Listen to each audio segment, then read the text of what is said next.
गौतम बुद्ध जीवन में सुख शांति बनाए रखने के लिए सूत्र बताया करते थे। वे रोज अपने शिष्य को उपदेश देते थे। काफी लोग उनकी बातें सुनते थे। इस वजह से लोगों की उनके लिए आस्था भी थी।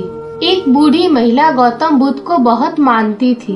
एक दिन उसके बेटे की मृत्यु हो गई। बेटे की मृत्यु पर माँ बहुत दुखी थी। वह तुरंत ही गौतम बुद्ध के पास पहुँची और पूरी बात बताई।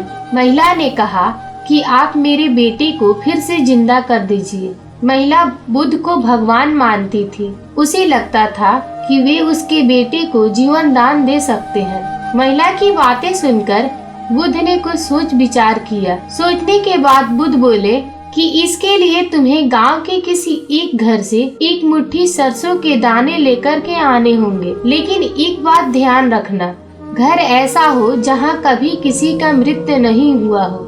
महिला बेटे के मरने से बहुत दुखी थी, तो उसे एक उम्मीद मिल गई कि उसका बेटा फिर से जिंदा हो सकता है। बुद्ध की बातें मानकर वह गांव की ओर निकल गई और घर घर जाकर के एक मुट्ठी सरसों के दाने खोदने लगी। महिला घर घर जाकर के पूछ रही थी कि अगर इस घर में किसी की मृत्यु नहीं हुई हो तो मुझे एक मुट्ठी सरसों के दाने दे दो। जहाँ जहाँ महिला जाती वहाँ उसे ये जवाब मिलता कि उनके घर में मृत्यु हुई है। किसी के घर में पिता, किसी के घर में माता, किसी की पत्नी तो किसी के पति और किसी की संतान की मृत्यु हुई थी।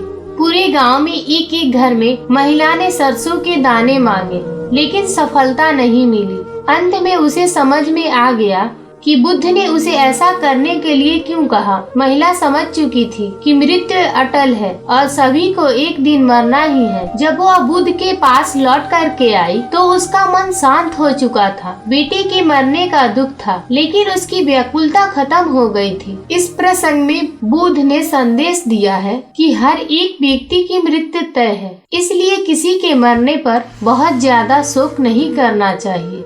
अपनी मृत्यु को लेकर भी मन में डर नहीं रखें। दुखी होकर वर्तमान न खराब करें। ये कहानी आपको कैसी लगी? कृपया अपना विचार हमें कमेंट करके जरूर बताएं।